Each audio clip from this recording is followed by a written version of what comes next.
Njagala tusala tetudde ku nsonga esembayo eya MC Kats TV personality okubanga ate yavuddeyo n'akola akatambi akasatulatinze ennyo ku social media okwo nga alanga nga bw'alina ebyama by'omukulembeze byajja okuba nga ate maaso awo. Ensonga eno yayogezza bannayuganda bangi obwama nga beebuuza byama ki MC Kats byalina ebya Bobi Wine byatiisatiisa okuba nga ate ajja kuba nga agamba eggwanga. Ensonga eno gyogerako Kats essaawa zino anoonya sympathy mu bantu oba naye ayagala kuba nga akwata leeni ya byabufuzi okuba nga ate ajjira mu Honorable Kyagulanyi Ssentamu. Kats ali ku mulimu gwakola. Bantu bangi nnyo abali mu bayimbi be baasasula okukola omulimu gwabwe era bagukoze bulungi. Pulezidenti wa Nigini ali ku mulimu akola n'abayimbi bangi nnyo abali ku mulimu bakola. Nti emirimu gyabwe egyo gisasulibwa abantu ba individuals. Ba individuals abali mu gavumenti. Mirimu ki gino? Emirimu egyo byonna bimulaba bye bakola bisasulwe. Nze nagamba olunaku nakeera ku makya ne nkolako ekintu ku social media. Omuntu yakuba essimu okuva mu State House ng'ansuubiza kumpa ssente ze zitakwatangako. Nga ngamba kino kimyo kanjala tugattako ttiimu egenda okuvuma Kyagulanyi. Ebyaddala. Emirimu gyegirisa abantu bagirina ng'eprofessional yaabwe ebasasula ssente. But nze kati sinjaga omugamba kiri kimu kyokka. Kyagulanyi si Kyagulanyi oli gwali olaba ku club swe. Kyagulanyi kati yakyukamu. Abantu bamulwanira entalo bangi. B'omanyi n'ob'otamanyi. Kituufu. Nakyusako muwala wange essomero nga Kyagulanyi. So byangu nnyo okwogera ku social media but wekitandika okuva ku ggwe akyogera nekitandika okukwata ku family kiba kigenzi ki walala. Nze musaba busabi yegendereze ebigambo byayogera because ekigambo ekyo kijja kutwaliramu n'abaana be kyandi kyagadde because abantu b'ennaku zino tebakyalina kisa tebakyalina kulumirwa nti njogera ku Kats alina siriimu bonna mulangira siriimu mba ntaddewo nkyukakyuka ki nosanga oli ng'akoze posti Kats alemedde okunywa eddagala limutabudde obwongo bw'omutwe naye nga ne mu famire mulimu omuntu omuladde wa siriimu nti stigma ne mu kaseera kano bagikuba Kats etandibadde code 4. Yes, Kats yayogedde naye reply ye entuufu gyonna omuliplayingamu nti mulwadde wa siriimu mujjukiza ye Kats ekaika tulina abalwadde ba siriimu abali mu struggle bangi abali ku ddagala nabo bavumiddemu tetuganye Kats asobezza ye approach tulina musasulamu tulina kera kumakya kukwata ku baana be balangira tulina kukwata ekirwadde kyalina kimulangira mujjukiza. So mulimu ebintu bye tulina okuyiga bannayuganda mulimu abantu be tulina kuwa budde nga nabo bayogedde ekintu kitomuleka n'akyogera for the sake of abantu bangi nnyo abali mu struggle abafaanana ye nga mulina muleka nogamanyi katumuleke tumulabulabe kyova Kyagulanyi tanaamuddamu because amanyi mulimu abantu bangi ayinza n'obutamuddamu mulimu abantu bangi nnyo amuzzeemu abantu bamuzzeemu eddoboozi ly'abantu emanyi n'abantu people power okitegeera. So nze nsaba basabi ti abantu tuyigge engeri gy'okukwatamu abantu abasinga obungi. Waliwo olugero lw'Abaganda lugamba awali omulema tofunyizaawo ngalo. Kati teetaaga kumufunyiza mujjukiza nti mulwadde kuba mulimu abantu abali mu struggle abalwadde bwe tuba tubavuma Kati nituba tugamba ntuvumiramu ne bannaabaffe abali mu struggle tuyige engeri gye tuyinza omuapproachinga mumulaga nti byayogedde biri nonsense. Ayinza okuba nga alina bwina ogwamanyi ffe tetulina mutwe gwe tetumanyi nti twaliyo tetumanyi naki kyayagala ye alina kyayisawo nga ye era yakifunye yasudde ejjinja mu njuki enjuki zitandise okugobera ejjinja gye lyavudde naye enjuki ezo we zigoberedde ye zisanzeemu n'ebintu ebyenjawulo ng'abaana nga famire zitandise okuluma buli muntu ekitali kirungi. So nsaba Bannayuganda mulimu abantu bamwe tulina okukeera kumakya okubakwata in a special way wala nga tugenda baddamu nga batusobezza nga boogedde statement eziweebuula betukkiririzaamu naye tulina obbaddamu in a special way nga tusinziira ku nkula yaabwe ku ndabika yaabwe ku behavior zaabwe because Kats taata omwana we baana balina bakuze kubamu akafaananise nga gwe mwana wa Kats nolaba taata nga bugambye mulwadde wa siriimu osigala nga okyali nomu kitraumatizinga Kats n'abaana be n'abantu abali mu famire ye. So tuba twagala Uganda empya tulina okusiga ensigo y'okukkiriza buli muntu okubeera n'entegeera ye n'endowooza ye n'enneeyisa ye endowooza ey'ensi empya omuleka omuntu ayogera freedom of speech nogimuleke nogamba byayogedde tetubuwa budde paka nga abyogedde tubitegeere tubiteeke ku minzaani bigasa bina kyebigasa ko batebigasa so kati okudda kuno okumudiscussinga we are doing a mistake because kati sawa zitali mu sense ze zinyiza okugamba nga nze omuntu kwanga olwedda alina ekirwadde kimusumbuwa nga ye omuntu atera okuvaako ogutali ogenda kuvuma kati ogenda mumotaagingamu ng'omuvuma gwe kenyini oba mulwadde okumusinga nkikuddiremu mukera ku makiro ogenda kwatakinga kati gwewategeera nti yagenze ku mu rehab gwotegedde nti alina eddagala lyamira ali nno mu mulamu n'omujjukiza nti oli mulwadde osiriimu tonaa kumira makerenda go manya ate gwe oli mulwadde okuto kumusinga nkategedde because kati gwokuba yakkiriza n'avaayo n'ayogera n'omuntu waviirewo bwatyo nensi nayo aba yeekyaye tukifula kyakulwanyisa gyali fira bongole lutaaya yavaayo n'agamba naye sirimu anzita ebiseera eyo waliwo eggule baliyita lupini nogamba oyo alimbeera eddogole liri musumbu anoonya kamubaka anoonya kujjuza kivulu kye omusajja amala kumuteeka munda munaga sirimu ddala gyali yamala kutandika kunogola abantu ab'enjawulo sirimu ddala ki gyali ojjukira sente za nabbanja nzijjukira abantu bagamba abantu ngenda kugamba sente emitwalo 10 abantu nga tekisoboka naye sente nabbanja nzifunye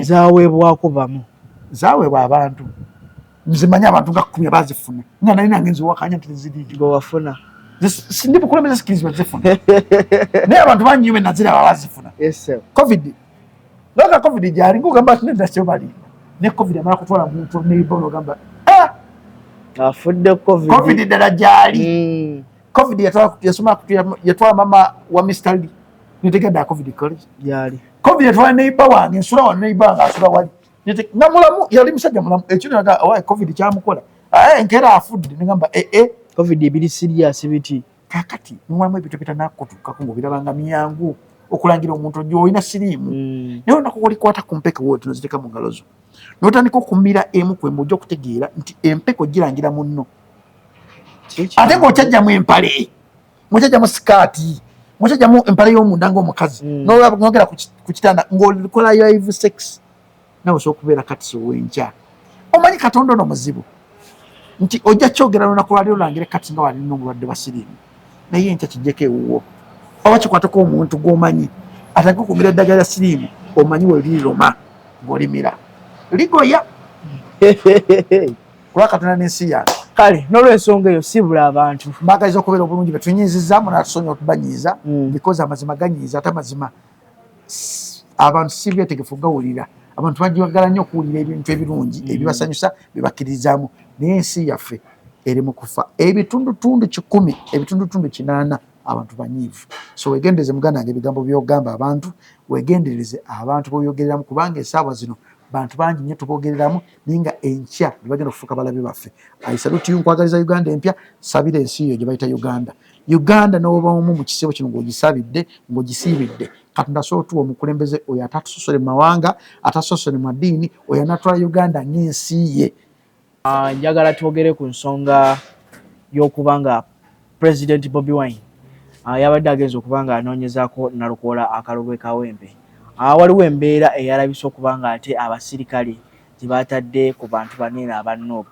Ensonga eno gyogerako okuba nga babaddewo okuziyiza okw'amaanyi okuba nga ate abanoopu bakola ekyo kye badde bateekeddwa okuba nga ate bakola mu kaseera ako. Gavumenti eno ogiraba, gavumenti kigambo kinene nnyo ne position kigambo kinene nnyo. Ebyobufuzi tebiringa nga we tulowooza. Ebyobufuzi kintu kinene nnyo kiri wide way kiti. Bwe kiyingiramu kitematema okwata ku ttama ne weewuunya. Emu ku bintu byandeeta okumanya okuyingira ebyobufuzi byali ebintu bibale bibazi. Naye njagala kumanya lwaki omuntu bamulonda n'agana okudda gye bamulondedde. Naye njagala kumanya lwaki omuntu atuuka ekiseera n'afuna ekifo n'akyuka. Kati gavumenti erina okukola ebintu byonna okuzza abantu mu kulonda. Bitya? Erina okukola ebintu byonna byonna okuzza abantu mu kulonda. Era gavumenti erina okumakinga sure nti abantu bakyawa gavumenti n'eriko. Because bakyawa enkya bajja genda balonde.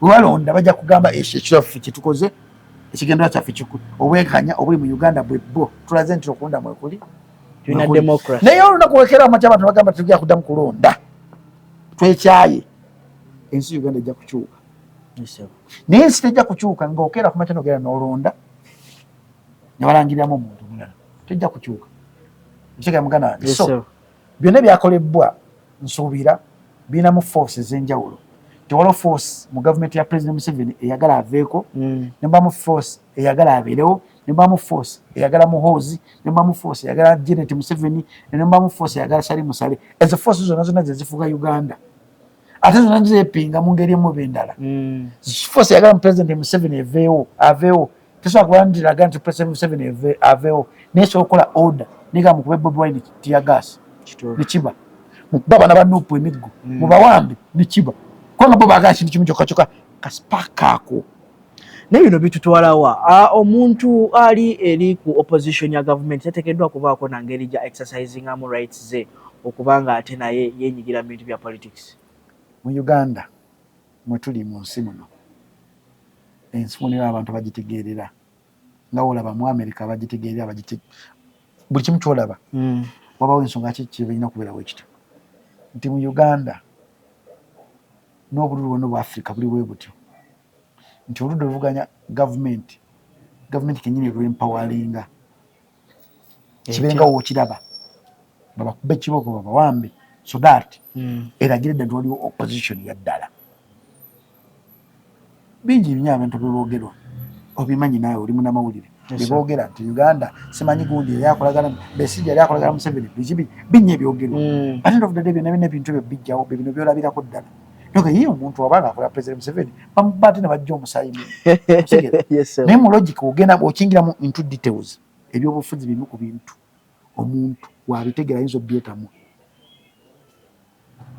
nti ebyobufuzi kakundiri k'abantu abadesigninga ekintu nga kirina okubeezaawo ensi balina okigaggawaliramu balina okiprotectinga balina okikwasa generation ziddako balina okibeereramu ddala okitegeera nti abantu abo tebalina lanks kumu siba mayinja balibeera mu corridor of power balina amaanyi bangi akavunama ne mayinja nga mayinja basobola omukugira obutala bwa President Museveni okimanyi mulimu ebintu ebimu bikolebwa nga President Museveni tabimanyi nti bikolebwa ninga ate overseer w'ensi yonna mubamu ebintu ebimu ebikolebwa mu Nuupu nga President Kyagulanyi tabimanyi ninga ate overseer wa Nuupu kati Uganda tuli mu nsi buli muntu asobola okufumba ekintu kino kiyitawo naye just omuntu wa bulijjo yasafalinga okusingira ddala so ekyabadde ekawempe ekirungi ekintu kiyambye Nalukoola abantu mutegeera era Nalukoola percentage ye yalinnye ali ku bitundu 7 ku buli 100 okulinda okulayira because kyonna kyakolebwa Nalukoola kyakolebwa ku kibiina kyawagira kyakoledwa ku kibiina ky'abantu bawona busungu obusireetera omuntu okuvaayo gyali agenda alonde alage Nakyemale nti twakukooyera ddala era Nakyemale kyayagala ekyo mugende mulonde mundage nti mwankoowa kubanga Nakyemalira yalina obuyinza okukola buli kimu kyonna yalina obuyinza okulangirira omuntu gwayagala yalina obuyinza okukola buli kimu amateeka gafevalinga ye President Museveni nookera ku makya notta omuntu wano enkyasookera ku makya nagamba mumute kubanga constitution ya Uganda emuwa obuyinza obwo bwonna nti ekintu kitwandibadde tunwanirira ennyo obuyinza okudda mu bantu baabwa omuntu agu President yali immune takwatibwako teri tteeka limukwata okujja nga avudde ku bukulembeze era ali munakukola ali musanze okukola ngeri kiki gyayinza okukeera ku makya okuba nti nno niwaba avudde ku bukulembeze amateeka tegamukwata ye kasitode w'amateeka gaffe ye kasitode w'ensi yaffe ye overseer wa buli kimu kyovola nti ye atuuka n'agendako mubasomesa n'avuma ku basomesa n'avaayo n'agendako mubalimi n'abavuma buli wamu n'atuuka ennuni ku mazzi omuvita kyajeyagaliramu omulimi n'emigundi gy'emmwanyi batandise gimubuuza oyina ebikolo bimeka ebyemmwanyi ebyobugagga mu ttaka babimanyi amafuta bagamanyi buli kimu kiri mu mikono gyabwe kitwasigaliza kirimu essuubi eri omuntu wa bulijjo ke kapapula ate n'akapapula ako omuntu wa bulijjo aka owningako 20%, 80% yaji owning. Awe mbadde njagala yaddala okubuuza nti ogamba otya nti ANC tuli mu bannakyemalira ng'ate tulina right eronda to exercise democracy. Nanti yakati akulaga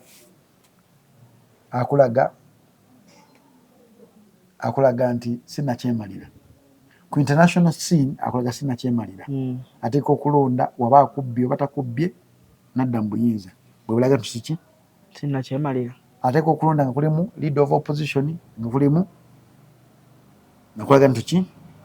Ateeka okulonda nga MP ba opposition gye bali.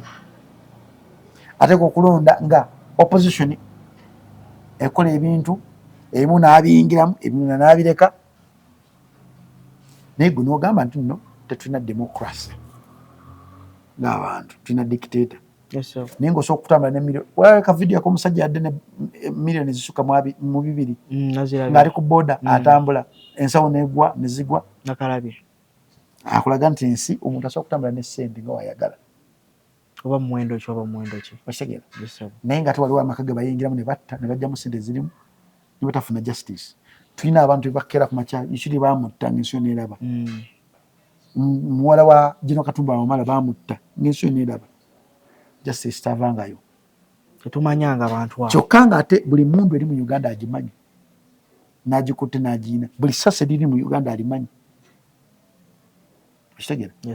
Yasooka kubeera akulira amagye mu Uganda. Ataafuuka president. N'amanya mundu mmeka ziri mu Uganda, n'amanya barracks mmeka ziri mu Uganda, n'amanya poliisi ne mundu mmeka byonna ng'abimanyi. N'alyoka ayingira ki? Ensiko. Era ensiko mwe yava n'afuuka kati. Kati buli sekita yonna yagimanyi. So bw'owulira nti Uganda tulina nakyemalira weewuunya nnyo. Okitegeera? Weewuunya because ebikolebwa tebikola mu nsi za nakyemalira. Nakyemalira owaddala n'okulonda okwo tekubeerawo. Sewaba owaddala okufa kuba nnomu wadde nesala kati okufa kuli nnomu mu Uganda. Naye nakyemalira n'emirambo gisawo gisangakawo nga weeguli awo teri muntu agusaana nakukwata nako. Nakyemalira abantu bajja kulowooza mbirala but at the end of the day kyetuba tulina okukola kyekimu kusaba osabe Katonda atulina omukulembeze n'ayagala Uganda ey'enkya n'eribeerawo emyaka egijja mu maaso.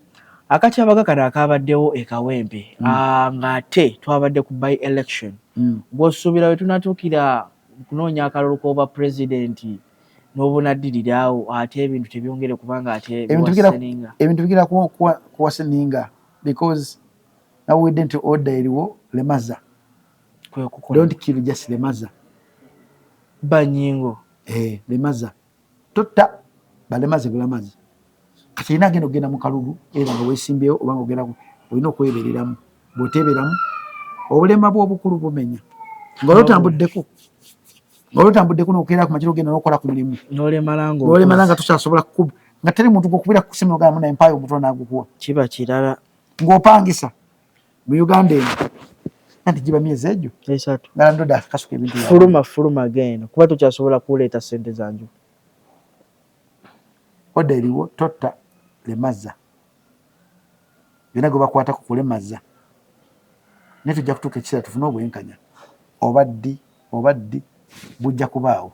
Nze nzikiriza nti Katonda yalonda abakulembeze. Era nzikiriza nti Katonda buli kimu yasalawo kibeere. Nti Katonda generation eno yaginyiigira nnyo. Nsonga kyagireseeko President Museveni agifugira eddala. Generation eno yava mu kusinza Katonda n'etandika okusinza ba individuals.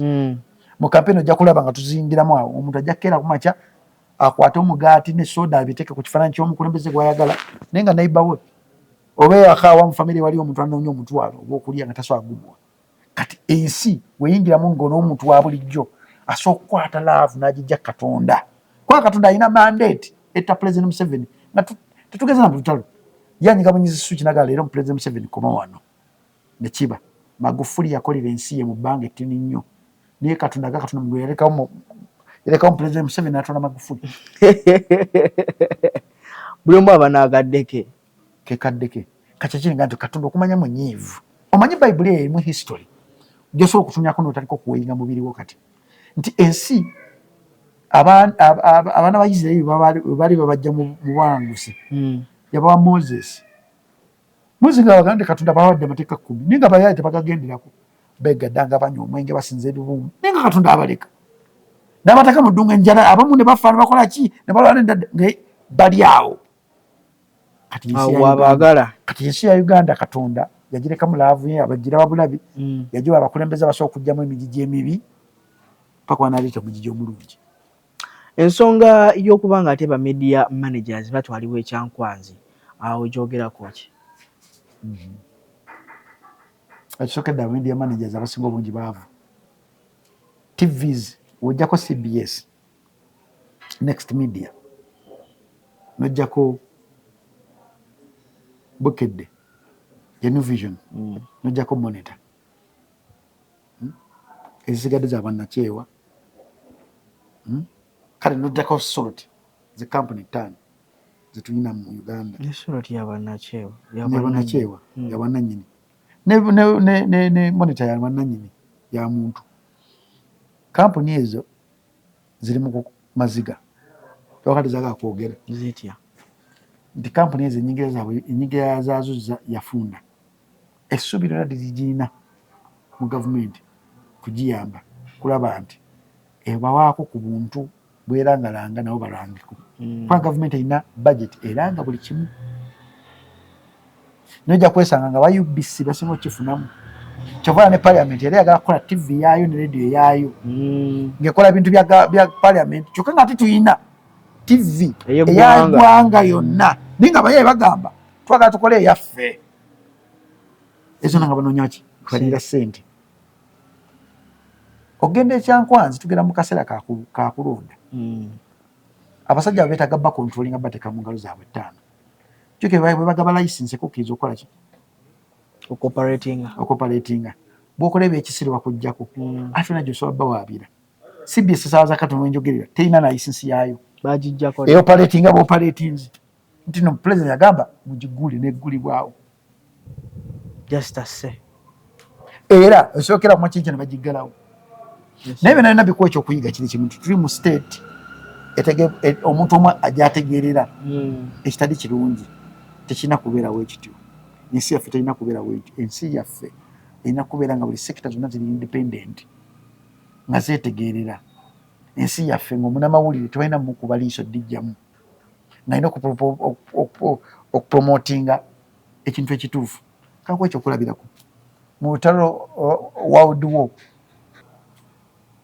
bannamawulire baagenda nga bakubanga ebifaananyi ng'agendera mu kambeera n'akuba ebifaananyi by'enkambeera naye nga tebabakuba. Nyo waki babakuba ku mulembe guno nga baba protecting na protectize mu lutalo. Yes, because naffe bannamawulire twagana okubeera n'olulimi olumu tuli awo atuwa omutwalo atusika gwe tugenda naye gwe tutendereza katugenda ekyankwanzi bakontrolinga bigenda kulagibwa eri ensi because byagenda okulaga eri ensi bisa okuviirako Uganda okuggwawo okudda mu lutalo. So balina batwala ekyankwanzi babateekemu fee eyo babasuubize bibatajjakira macha kutuukiriza kubanga emyaka gye bafugiridde Uganda bingi ebibalemye okutuukiriza. Sabira Uganda, I salute you. Kale n'olw'ensonga eyo sijja kusukako wano Jacob Omutuuze. Yes, analysis ebadde nnungi nnyo okamala oyo gwe kinyiizizza oli waddembe okubanga ate obako n'obubaka bw'otuteeramu kawo mu comment section ate era naawe ayagala okubanga oteesa mu ngeri ey'enjawulo naawe tukwaniriza mu comment section osobola okubaako nekyotusuulirawo netusobola okumanya naawe ate endowooza yo weeyimiridde ku nsonga ze twogeddeko olunaku olwaleero. Koze ne Lawrence Camera omukutu Tindi Files ze Jona Ssentongo mubeere bulungi mweraba.